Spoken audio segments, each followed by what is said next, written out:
ስለዚህ አስተካክል።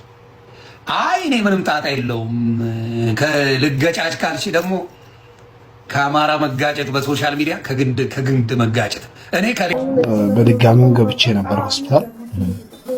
ከዛ በኋላ ከወጣው በኋላ የኢትዮጵያ ታክሲ ሾፌር ከኤርፖርት ሰው ሲቀበሉ መርዶ ይናገራሉ። ምንም ሳይከፋቸው ሲምፓቲ ለመፍጠርና የሆነች ትርፍ ለማግኘት ብዙ ነገር ስራ የለም እኮ ተቸገርን እኮ እንደዚህ ሆነና ይላሉ። ሰውየው ያስፈራሩት ያስደነገጡት ሆቴል ሲደርስ ከሩሙ እንዳይወጣ ነው የሚያደርጉት። ለኮሜዲያን እሸቱና ለእግረኛው ሚዲያ ነው። ሁለታችሁ ፐርሰናል የሆነ ችግር ያለባችሁ ይመስለኛል እና ፐርሰናል የሆነ ችግራችሁም በሽምግልና ሰዎች ባሉበት ፕራይቬት በሆነ መልኩ እንድትፈቱት ጥያቄ ያቀርብላችኋል። ሰላም ጤና ይስጥልኝ ውድና የተከበራችሁ ቻናላችን ቤተሰቦች እንዴት ከርማችሁልኛል? እኔ ያለው ክብር ይስፋ ዛሬም እንደተለመደው ሶሻል ሚዲያ ላይ መነጋገሪያና አዝናኝ የሆኑ ቪዲዮችን ለናንተ ለውድ ቤተሰቦች ይዤላችሁ መጥቻለሁ። እንደተለመደው እነሱን አብረን እያየን ሐሳብ አስተያየታችንን ሼር እንደራረጋለን። ከናንተ የሚጠበቀው እስከዚህ ቪዲዮ መጨረሻ አብራችሁ መቆየትና እንዲሁም ለዚህ ውድ ቻናል አዲስ የሆናችሁ ይህንን ምርጥ ፋሚሊ መቀላቀል ብቻ ነው። እንዲሁም ሁላችሁም ይህንን ቪዲዮ እንደምትወዱት ጥርጥር ስለሌለኝ አንድ ጊዜ ላይክ በተኗል ተቃርጓትና ወደ ዛሬ ቪዲዮቻችን እንሂድ። ስለዚህ አስተካክል። አይ እኔ ምንም ጣጣ የለውም ከልገጫጭ ካልሽ ደግሞ ከአማራ መጋጨት በሶሻል ሚዲያ ከግንድ መጋጨት እኔ ከሌላው ይቀለኛል ለመበሻሸቅ እግዚአብሔር ማኛውን ፊቱን ዞር ከአማራ ጋር መጋጨት ከግንድ መጋጨት ሞክሬያለሁ እኮ እኔ እንደውም ድፍረቱ ስላለ ሞካክሬያለሁ የሆነ ጊዜ ላይ ተናልጄ ግን ያቀሳሰር አላያችሁት ከሌላ ከፈለግከው ተጋጭ ነው የምልህ። አማራም ባላየለም ሰላም ነው ብለህ አትበል እለፈው ድራሽ ነው የሚያጠፋው። ማንን ማየት ትችላላችሁ መሰላችሁ? ጃንቦያ በላይ በቀለ ወያ ገጣሚ የሚባለው እዩት አለ የተባለ ገጣሚ አንድ ነገር ሲጽፍ በአንድ ደቂቃ ላይኩ there is nobody none ነው ማወራችሁ። እውነቱን ነው። የት እንደገባ ምን እንዳየ ምን ጽጌረዳ ማለት ነው አፈርድሜ የገባ ነገር ነው። ይሄንም አሁን ያሬድ የሚባል ገጣሚ አፈር ከድሜ ነው የገባው።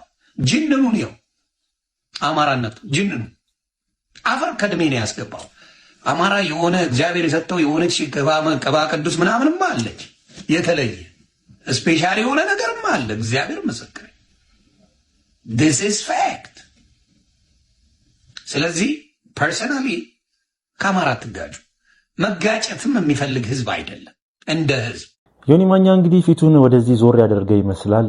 ሰሞኑን በአዶናይና በአንዳንድ ጉዳዮች ላይ ተጠምዶ ነበረ። አሁን ደግሞ ጽጌረዳ ያለ አንድ ቪዲዮ ለህብረተሰቡ አጋርታ ነበረ ወደ ቲክቶክ ማለት ነው። ላሊበላ የሚባሉትን ታቋችላላችሁ ብዬ አስባለሁ። ያው ጧጧት በራችን ላይ ሁሉ ጊዜ ኢትዮጵያ ላይ ያለ ደግሞ አዲስ አበባ ዙሪያ ያለን ሰዎች እናውቃቸዋለን ብዬ አስባለሁ። በብዛት ጧጧት ነው የሚመጡት። ጧጧት ከእንቅልፋችን አንዳንድ የሚቀሰቅሱን እነሱ ናቸው። ላሊበላ የተባሉ የልመና ሲስተም ያላቸው ግለሰቦች አሉ ከአማራ ክልል አካባቢ ማለት ነውና እነሱን የሚመስል ቪዲዮ ሰርታ ነበረ። ብቻ አንድ ቪዲዮ ሰርታ ነበረ። ግን ጥፋቷ ምኑ ጋር እንደሆነ አልታየኝም። በዘፈን መልኩ ነበር የሰራችው እና ምን ይሄ ያለ ነገር ነው የሌለ ነገር አምጥታ ብታሳይ ለህብረተሰቡ የዚህን ያክል መጥፎ ነገር ነው ብዬ ነው ማስበው። ግን አሁን ላይ የሌለ ነገር አይደለም ልጅቷ ያሳየችው ላሊበላ የሚወክል ነገር ነው ቪዲዮ ላይ የሰራችውና በአሁኑ ሰዓት ዮኒ ማኛ እያቀሳሰራት ይገኛል ማለት ነውና ይህ ደግሞ ተገቢ ነው ብዬ አላስብም። እስኪ እናንተ በዚህ ቪዲዮ ላይ ምን ሐሳብ አስተያየታችሁ ሐሳባችሁን ኮሜንት ሴክሽን ላይ አስቀምጡልኝ። ወላጆቼ እዚህ ጋር ያለውን ቪዲዮ ትላንት ፖስት ተደርጎ ነበር አይታችሁታል። እኔ በበኩል ይሄን ቪዲዮ አይቼ የእውነት በቃ አዝኛለሁ። እንደ አንድ ወላጅ ልጆች እንዳላት ሴት እኔ ፊል አድርጌያለሁ። እዚህ ጋር ቪዲዮ ላይ የሚያሳየው ምንድነው እንግዲህ መምህሯ የመጀመሪያዋ ልጅ ሰርቲፊኬቷን ከሰጠቻት በኋላ ፎቶ ለመነሳት ነበር ህፃኗ የቆመችውና ከዛ በኋላ አዲስ ልጅ ሲመጣ እዛ ፖስቱ ላይ የሚለው እንግዲህ የታዋቂ ልጅ ነው የሚለው እንግዲህ እሱን እርግጠኛ አይደለሁም። እሱ ሲመጣ አቴንሽኗን ወዲያው ቶሎ ታነሳና ወደዚህኛው ታደርጋለች እና እኔ እዚህ ላይ ምን መናገር ፈለኩኝ አሁን የተገቢ ነው በተለይ ልጆች ላይ በጣም ሲመጣባቸው ከመምህራን አሉ ሲመጣባቸው እንደምናስበው አይደለም። እኛ አያውቁም ብለን ልንረዳ እንችላለን። ነገር ግን አይምሮአቸው ላይ ከባድ ነገር ነው የሚፈጠረው። የመረዳት አቅማቸው በጣም ከፍተኛ ነው። ከምናስበው በላይ በደንብ ያስተውላሉ ምን እየተካሄደ እንደሆነና ልክ ማዳላትን ሲያዩ እነሱ ወዲያው ኢንተርፕሬት የሚያደርገው አይምሮአቸው የሚተረጉመው እኔ አልፈለግም፣ እኔ አልወደድም፣ እኔ ጎበዝ አይደለሁም፣ እኔ ምርጥ አይደለሁም የሚለው ውስጣቸው ይገባል እና እንደምናስበው አይደለም። ይሄ የህይወት ዘመናቸው ጠባሳ ነው የሚሆነው። አይለቃቸውም። ኢቭን አድገው ራሱ አይለቃቸውም። እና እባካችሁ ትምህርት ቤቶች በጣም እባካችሁ መድረክ ስትሰጡ፣ ስፔሻሊ ደግሞ እኔ ትላንትና የልጄ ፕሮግራም ስለነበራቸው የወላጆች ቀን ስለነበር ሄደን ነበር እና አስተማሪዋ ምን አለች መሰላችሁ? በጣም ልቤን የነካው ነገር እንዲህ አለች። ሌሎች ትምህርት ቤቶች መድረክ ለልጆች የሚሰጡት ስፔሻል ለሚባሉ ልጆች ነው፣ አክቲቭ ለሚባሉ የትምህርት ቤቱን ኢሜጅ ለሚገነቡ ልጆች ነው የእውነት የሚሰጠው።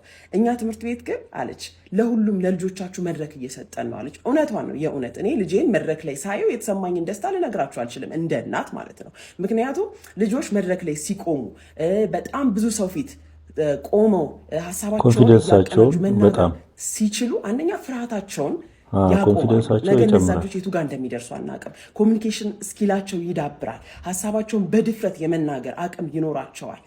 ሰልፍ ኮንፊደንሳቸው ይገነባል። ጋይስ እና የእውነት መድረክ ለልጆች በጣም ቤዚክ ነገር ነው እና አድሎ ደግሞ በጣም ከምናስበው በላይ ይጎዳቸዋል። እና የእውነት ትምህርት ቤቶች እባካችሁ የራሳችሁን ኢሜጅ ቢልድ ማድረግ ሳይሆን ልጆቹን መገንባት ላይ ትኩረት ብታደርጉ፣ ልጆቹን ማውጣት ላይ ማብቃት ላይ ትኩረት ብታደርጉ። የሰሞኑን መነጋገሪያ ነገር ደግሞ አንዱ ይሄ ነው። የሰላም ተስፋዬ ልጅ በሚመረቅበት ትምህርት ቤት ውስጥ ተማሪዎች ያው መድረክ ላይ ወጥተው የሰርተፊኬት ውጤት ሲሰጣቸው ብዙዎቹ ከአስተማሪ ጋር ወይ ደግሞ ከዳይሬክተር ጋር ፎቶ የመነሳት ፍላጎት ይኖራቸዋልና በምስሉ ላይ የምትመለከቷት ታዳጊ ያው እዚች ጋር ቪዲዮ ካቀረብኩት ይረዝማል ብዬ ነው ያው እዚች ጋር ከጎን እያወራሁት ተመለከቱታላችሁ።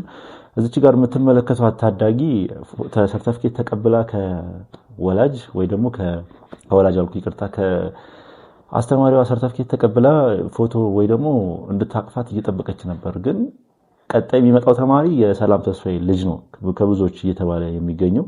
የሰላም ተስፋዬ ልጅ ሲመጣ ያችኛዋን ታዳጊ የረሳቻት ዳይሬክተሯ ማለት ነው። በቃ ከቼክ ማላረጋቻትም የሰላም ተስፋዬ ልጅ ጋር ሆነ ሙሉ ትኩረቷ ማለት ነውና ለታዳጊዎች ይሄ ነገር በጣም ቅስም የሚሰብር ነገር ብዬ ነው ማስበው። ምክንያቱም ምንድነው ጠብቀው አልተደረገልንም ወይ ደግሞ ጠብቀው ያ ነገር እንደማይፈለጉ ያክል ነው የሚሰማቸውና እንደዚህ አይነት ነገር ተገቢ ነው ብዬ አላስብም። እና ሰላም ተስፋዬ እዚች ጋር ምንም ማድረግ አትችልም። እሷ አይደለችም ጥፋተኛ። ግን ይህን ነገር ያደረገችው ዳይሬክተር ልትሆን ትችላለች ወይ የዛ ትምህርት ቤት የሆነ አመራር ልትሆን ትችላለች። ግን ተገቢ ነው ብዬ አላስብም። ያውና ብዙዎችም በዚህ ቪዲዮ እየተቀባበሉት ይገኛሉ። በተለይ ደግሞ ሴቶች እናቶች በዚህ ጉዳይ ላይ ብዙ ሐሳብ እየሰጡ ይገኛሉ። እስኪ እናንተም በዚህ ቪዲዮ ላይ ሐሳባችሁን ኮሜንት ሴክሽን ላይ አስቀምጡልኝ። ምን አይነት ስሜት ተሰማችሁ ይሄን ቪዲዮ መጀመሪያ ስትመለከቱት? ለኮሜዲያን እሸቱና ለእግረኛው ሚዲያ ነው።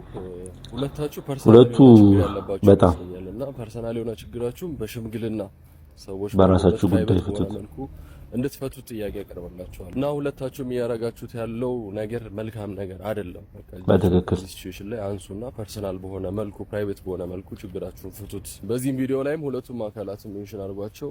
እሸቱ ቲክቶክ አካውንት እንዳለው አውቃለሁ። እግረኛው ሚዲያ ቲክቶክ አካውንት ካለው ስለ ሜንሽን አድርጉት። የምታረጉት ስራ መልካም ስራ አይደለም። በፍጹም ከስነ ምግባር የወጣ ነው። ስነ ምግባር ያለው ነገር አይደለም። ደስ አላለንም። ስለዚህ ስራችሁን አቁሙና ፕራይቬትሊ ነገሩን በግል ፍቱት ለማለት ወዳለሁ። ብሩክ መልካም ቀን ሼር አድርጉላችሁ። በነገራችን ላይ ሰሞኑን የእግረኛው ሚዲያ ከዚህ ቀደም ባቀረብኩላችሁ ቪዲዮ ራሱ እግረኛው ሚዲያ በጣም የሚደብር ነገር እያደረገ እንደሆነ ያው ተናግሬ ነበረ። ግን እሱ ብቻ አይደለም፣ እሸቱም ይቅርታ እያለ በሚመጣ ሰዓት ነገሮችን እንደ አዲስ እያባባሰ ወይ ደግሞ አጀንዳ እንደ አዲስ እየፈጠረ የሆነ ስለሆነ ማለት ነው ይሄን ነገር ቢፈቱ ይሻላል። በቃ ወይ ደግሞ መነጋገር ካለባቸው እርስ በርስ ተነጋግረው ሁለቱም ችግር ያለባቸው ይመስለኛል። አንዱ ለአንዱ ብቻ ሁለቱም የሆነ ችግር ያለባቸው ይመስለኛል እና ተነጋግረው ጉዳዩን መፍታት ያለባቸው ብዬ አስባለሁ። ሲቀጥል ደግሞ ከዚህ በኋላ በቤተክርስቲያን ዙሪያ ማንኛውም አይነት ቪዲዮ ባይሰራ እኔ አይሰራ ከሚሉ ግለሰቦች መካከል አንደኛ ነኝ። ምክንያቱም እንደዚህ አይነት ነገሮች ቤተክርስቲያንን አይወክሏትም፣ ስለማይወክሏት ማለት ነው። በጣም ብዙ የተቀደሱ ነገሮች ያሉባት ቤተክርስቲያን በዚህ አይነት ነገር መተራመሷ በጣም ገርሞኛል። እኔም ግን ከዚህ በኋላ አንድም አይነት ቪዲዮ ባይሰራ በዚህ ጉዳይ ደስተኛ ከሚሆኑ ግለሰቦች መካከል አንደኛው ነኝ። እናንተ እስኪ ምን ትላላችሁ?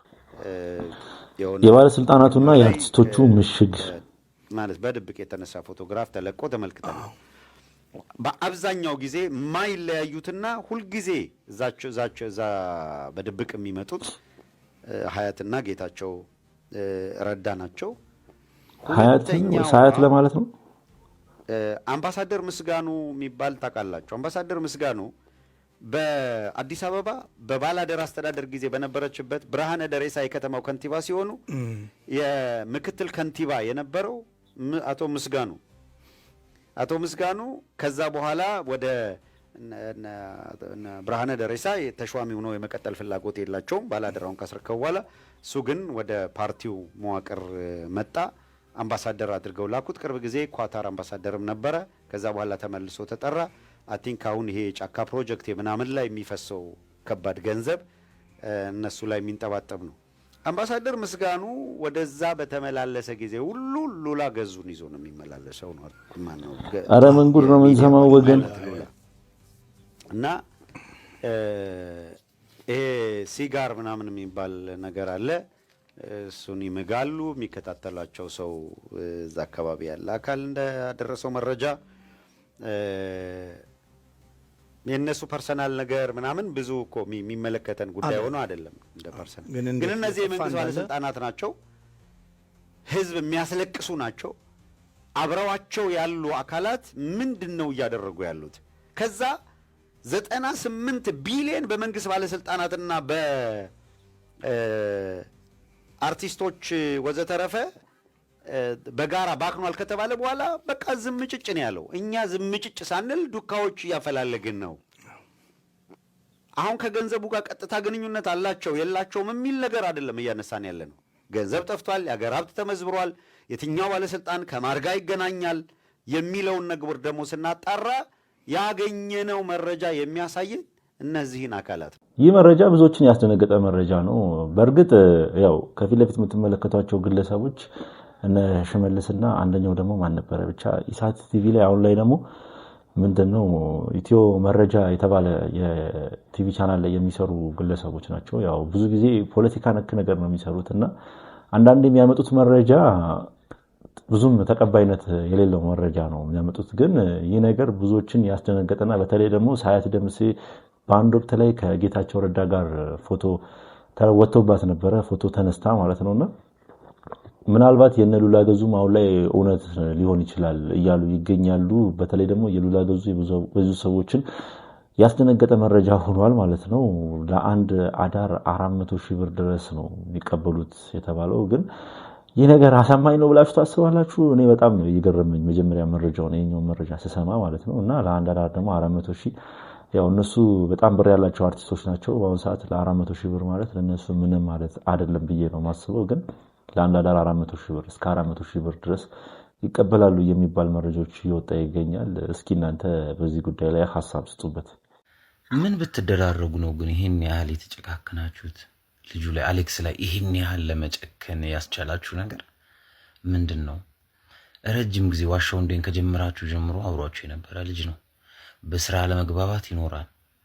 ግን እንደዚህ ታሞ የሰው እርዳታ በሚፈልግበት አልጋ ላይ ተኝቶ በእግዚአብሔር እጅ ባለ ሰዓት እንዴት ነው ዝም አሉ አይደል? እኮ ነው ምንም አይነት ቪዲዮ ሲያጋራ ሊኖር ይችላል። በሆነ አጋጣሚ በስራ ለመስማማት ሊኖር ይችላልና የሆነ አለመግባባቶች ሊፈጠሩ ይችላሉ። ግን ሰው በእግዚአብሔር እጅ ያለ ግን የዚህኛ ላይ አይጨከንበትም።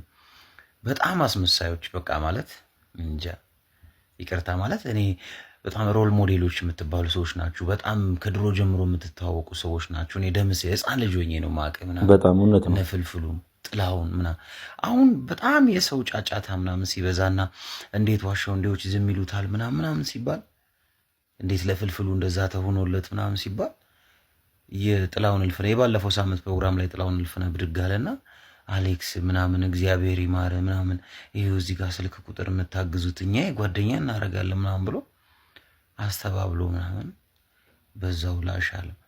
እኔ በጣም ሰው ራሱ ሰው ከሰው እየለየን ነው ደግ ምን ነው የአሌክስ እና የፍልፍሉ ነፍስ እኮ እኩል ነው በእግዚአብሔር። ኮሜዲያን አሌክስ ሰሞኑን ታመም ያለው ብሎ ባጋራው ቪዲዮ ብዙዎች ያው ተሰምቷቸው መርዳት የሚችሉ በውስጥ እየረዱ ነበረ፣ የማይችሉ ደግሞ ያው በጸሎት ከጎኑ ነበሩ። ግን የሁላ ነገር ሲፈጠር ጓደኞቹ ምንም ነገር አልተናገሩም ነበር እስከ ቅርብ ጊዜ ማለት ነው። እና በዚች የዛሬ ሳምንት ይመስለኛል ሳምንት ራሱ አይሆንም እንደዚህ ብለው ያው ስለሱ ሲናገሩ ማለት ነው። እና ይሄ ነገር ከብዙዎች ዘንድ ቅሬታን አስነስቷል ማለት ነው። እና ይህ ነገር ተገቢ ነው እያላስብም ያው ጓደኞቹ እስከሆኑ ድረስ እሱ እስኪታከም የቻሉትን ሁሉ ማድረግ ነበረባቸው። በተለይ ደግሞ ሶሻል ሚዲያ ኢንፍሉዌንሰር ከመሆናቸውም በተጨማሪ ያው እንደዚህ አይነት ቪዲዮችን እያጋሩ ለህብረተሰቡ እነሱ እንኳን መርዳት ባይችሉ ህብረተሰቡ እንዲረዳው ማድረግ ይችሉ ነበር ባይ ነኝ። እና እስኪ አንድ ራሱ የተናገራትን ንግግር አለች፣ አንዴ እሱን ልጋብዛችሁ። እንዴት ብለህ ተገኘህ እኔ ቤት። ሰላም ውድ የቲክቶክ ቤተሰቦች፣ እንግዲህ ቀጥታ ወደ ኮሜዲያን አሌክስ ቤት ነው የምወስዳችሁ። አብራችሁን ቆዩ፣ ተከተሉ። አሌክስ እንዴት ነህ? ጤና ይመስገን ፈጣሪ። ለውጥ አለ? በሽታ ግን ቤታቸው አይሉ እውነት ፋሚሊ። አሁን ያው በድጋሚም ገብቼ ነበር ሆስፒታል። ከዛ በኋላ ከወጣሁ በኋላ ያው የተወሰነ እግሬ ላይ አለ የሚባለውን ሕክምና ነው የተደረገልኝ። አሉ የሚባሉ ስፔሻሊስቶች ናቸው። ያው ከእግዚአብሔር በታች እነሱን አዘውልኛል። አሁን ደህና ነኝ ስል አሁን ያመኛል፣ አሁን ቆምኩ ስል አሁን ከእንደገና እምቢ ይለኛል። ያ ነገር በቃ ትንሽ እያስቸገረኝ ነው እንጂ ደህና ነኝ። እግዚአብሔር የተመሰገነ ይሁን። ከበፊቱ ደህና ነኝ። አሁን ምንድን ነው ያለው ነገር? ከበድ የሚል ነገር ምንድን ነው? ያው አሁን አልተወሰነም ስል እዚህ ጋር ነው በቃ ህመሙ። በቃ ከዚህ በኋላ ኮሜዲያን አሌክስን እንግዲህ በዚህ መልኩ እንመለከተዋለን ብለን አንድም ቀን አስበን አናውቅም። በተለይ ደግሞ ሲስቅ ሲጫወት ህዝቡን ሲያዝናና ስንመለከት በዚህ መልኩ እንመለከተዋለን ብለን ለአንድም ቀን አስበን አናውቅም። ግን በአሁኑ ሰዓት እንደዚያ አይተነው በጣም ልባችንን የሚሰብር ሁኔታ ውስጥ መግባቱ በጣም ብዙ ሰዎችን ያሳዘነ ነገር ሆኗል ማለት ነውና ብቻ ተሽሎት ባየው በጣም ነው ደስ የሚለኝ። የኢትዮጵያ ታክሲ ሾፌር ከኤርፖርት ለታክሲ ሹፌሮች መልእክት ምንም ሳይከፋቸው ሲምፓቲ ለመፍጠርና የሆነች ትርፍ ለማግኘት ብዙ ነገር ስራ የለም እኮ ተቸገርን እኮ እንደዚህ ሆና ይላሉ። ሰውየው እያስፈራሩት እያስደነገጡት ሆቴል ሲደርስ ከሩሙ ኤርፖርት ላይ እንደዚህ አይነት ነገር የተለመደ ነው። በነገራችን ላይ እንደዚህ አይሰራም። በተቻለ መጠን ስለ ሀገር መልካም ነገር በመናገር መልካም ነገር በማሳየት ሌላ ሀገር እኮ የምትሄድበት ሩት ራሱ መጥፎ ነገር እንዳታይ ሸፍኖ የሚወስዱ እኛ ጋር ግን እንደዛ አይደለም። መንቃት አለብን። ሰው ሲመጣ ያለውን አፍስሶ ደስ ብሎት እንዲሄድ ደግሞ እንዲመጣ የኔም ስራ ብሎ ሹፌሩ ሲያስብ ከኤርፖርት ብዙ ጊዜ ሲወጣ ወይ ደግሞ ከኤርፖርት አንድ ዲያስፖራ ሊሆን ይችላል፣ የውጭ ዜጋ ሊሆን ይችላል፣ ላዳ ይዘው ወደ ሆቴላቸው ሲሄዱ ብዙ ነገር ይሰማሉ ይባላል። እና ይህ ነገር ዶክተር አብይ እንደተናገረው ትክክል ነው ብዬ አላስብም። ምክንያቱም ለራሳቸውም የሚጎዳ ነገር ነው ብዬ ነው የማስበው። ለምን ዲያስፖራ ወደ ሀገር ውስጥ አይመጣም? ወደ ሀገር ውስጥ ካልመጣ ደግሞ የራሳቸውን ስራ አበላሹ ማለት ነው። ብቻ መጥፎ ነገር እኮ ያው አንዳንዴ መናገር ጥሩ ነው እኮ። ያው ሁሌ ፖዚቲቭ ነገር ማውራት ያለውን ችግር መደበቅ ይሆናል። ግን አንዳንድ ሰዎች ደግሞ የሚያደርጉት ምንድነው ጥሩ ጎኑን አያወሩም፣ መጥፎ ጎኑን ብቻ ነው የሚያወሩት። እና ይህ ነገር ደግሞ ተገቢ ነው ብዬ አላስብም። ሰላም እንዴት ናችሁ? አሁንም ታሙ እና እባካችሁ ሪጀክት አድርጉ። ሪጀክት አድርጉ ማለት ለምን? ስልካችሁ ነው ትችላል? ሪጀክት ነው። እሺ ቴንክ ዩ መቻል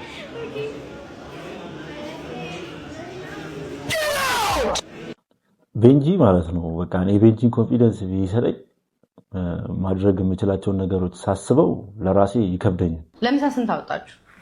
ኮሜንት ላይ ጻፉልኝ ለምሳ ስንት እንዳወጣችሁ። እኔ ደግሞ ባንዴ መግዛት የምትችሉትን ኦሪጂናል ሽቶ ላሳያችሁ። ሞንቴ ብላክ ኤክስትሪምን በ100 ኤምኤል ፐርፊውሙን በ29900 ብር ብቻ። 29900 ጥሩ ነው። ሽቶ በጣም ቆንጆ ነው። ምሳ ግን 29900 ብር ኢትዮጵያን ብር ምንድን ነው የምትበሉት? በዚች ብር ቆቆር ነው የሚባለው ትንሽ ነው እውነት። ኡፋ ነው የምትበሉት? ተመላሽ ነው። ከ100,000 ብር የሚያንስ ምግብ አለ እንዴ? አውዛስኪ ማሰልፍ ጋዴም ይሄ ህዝብ በጣም እኮ ከባድ ላይ ነው ያለው። 29 ሺህ ብር ኧረ ተው ቱ ቺፕ አንቺ ቁለታም ሚሳ 29 ሺህ ብር ምን አይነት ሚሳ ነው? 29 ሺህ ብር ከባድ ነው። ምን በለው ቁለታም ነው የምታረደው? ሙሉ አይፈን የኔ ነው ብሩ። ሎሚ ባለበት ሀገር ለሽቶ 29 ሺህ ብር ማውጣት ምንድን ነው? ከታጠብ ከባድ ነው እውነት። አጃክስ ይላል ለቅላቅ የወንጀል ባይ ምን ችግር አለ? በአጃክስ ምንድን ነው ችግር? ይንሳ ምሳ በምትበሉበት ዋጋ 29 ሺህ አንበላም። 29 ሺህ 900 ብር ምንም ማለት ምሳ አንበላም። ምን ማለት ነው? ሶስት ወር የመንግስት ሰራተኛ ደሞዝ ነው። እሱንም ጥሩ የሚከፈለው። ስነ ስርዓት አድርጉ። ዝም ማለት እንጂ መሆን ሆናል አይደለም። ይኸው ኢሎጎመም ነው የሚለው አምባ ሄዱ የያዘ ይዞን ነው እንጫ መለቀሚን አስከረረቲ ተናግረናል። እኛ ሙሳ ስንትን ያወጣሽው ሄደ ለዛ ኦሮምኛ ሳልችል ማለት ነው። የጸግሽ ኦሮምኛ በደንብ ነው የሚገበኝ። ያያ ስጋ በልተህ አላውቅም። አይተህ ታውቃለህ? ያያ ስጋ ሳይ ግን እንኳን ማየት የበላን ትመስለኛለህ ማለት ያያ ስጋ አይ አልበላሁም። የውሻ ስጋ በልቼ አውቃለሁ። ምንድን ነው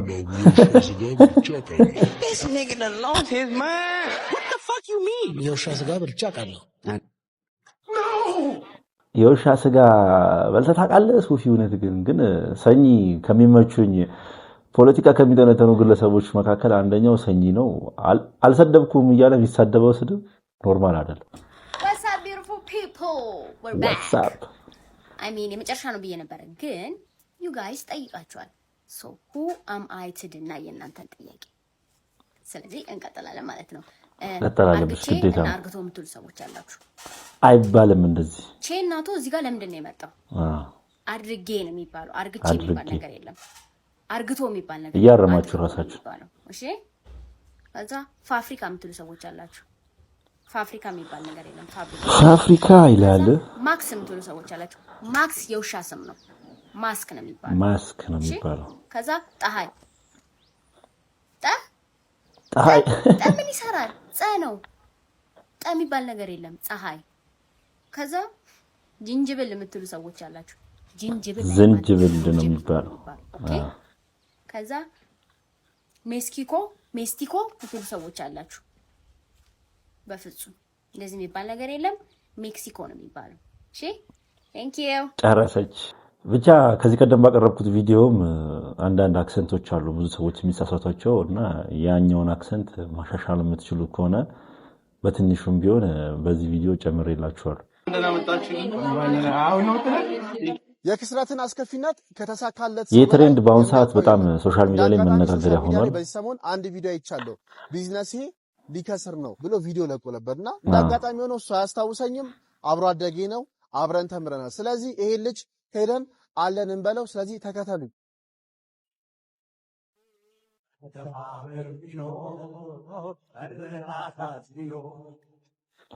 የትሬንድ በአሁኑ ሰዓት በጣም በብዙዎች ዘንድ መነጋገሪያ ሆኗል እና በጣም ደስ የሚል ኢትዮጵያዊነት የተሞላበት ትሬንድ ነው። በጣም ደሞኛል ወይ ሰላም፣ እንዴት ነሽ? አለን ተቡይ፣ እንዴት ነህ? ወይ አለን ተቡይ። ምኑ ጋር ነው ጁስ ቤቱ? ተሙይ የመጀመሪያው ፎቅ የመጀመሪያው ህንጻ መሽሽ ሁሉም ቢተባበር የሚደረስ ነበር። እንወርድና አግኝተነው አይዞ ብለነው እንመለሳለን ማለት ነው። ስለዚህ ከኛ ጋር ሆኖ ተከታተሉ። ይሄ ነገር መለመድ ያለበት ባህል ነው መሆን ያለበት። ለምን አንዱ ሲከስር ያተረፈ ሄዶ እሱን ማበረታታት አለበት ብዬ ነው ማስበው። እና ያልተገኘ ቲክቶከር የለም በቪዲዮ ላይ እንደተመለከቱት አያችኋቸው። እና አናቤላ ህጻናቶች ሳይቀሩ ሄደዋሉ ማለት ነው። ያው ቲክቶከሮች እስከ ማስተናገድ ድረስ ማለት ነው።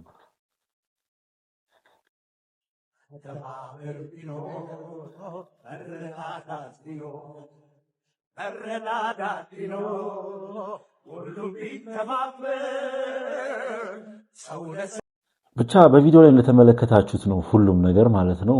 አንድ ትሬንድ ተጀምሯል ሶሻል ሚዲያ ላይ፣ በተለይ ደግሞ ቲክቶክ ላይ ማለት ነው። ልከስር ነው ብሎ አንድ ልጅ የመጀመሪያ ቢዝነስ ልከስር ነው ብሎ ቪዲዮ ያቀርባል።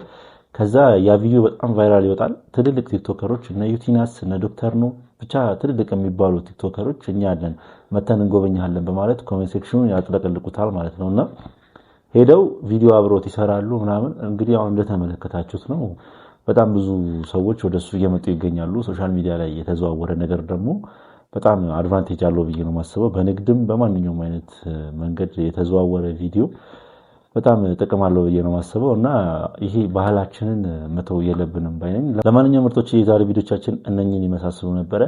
ቪዲዮቻችን እንደተመቻችሁ ጥርጥር የለኝም። ቪዲዮ ከተመቻችሁ ላይክ፣ ሼር፣ ሰብስክራይብ በማድረግ ቤተሰብ ይሁኑ። በተለይ ሰብስክራይብ በማድረግ ቤተሰብ ይሁኑ። ሐሳብ አስተያየት ካላችሁ ኮሜንት ሴክሽን ላይ አስቀምጡልኝ። በቀጣይ ቪዲዮ እስክንገናኝ ድረስ ሰላም ቆዩልኝ።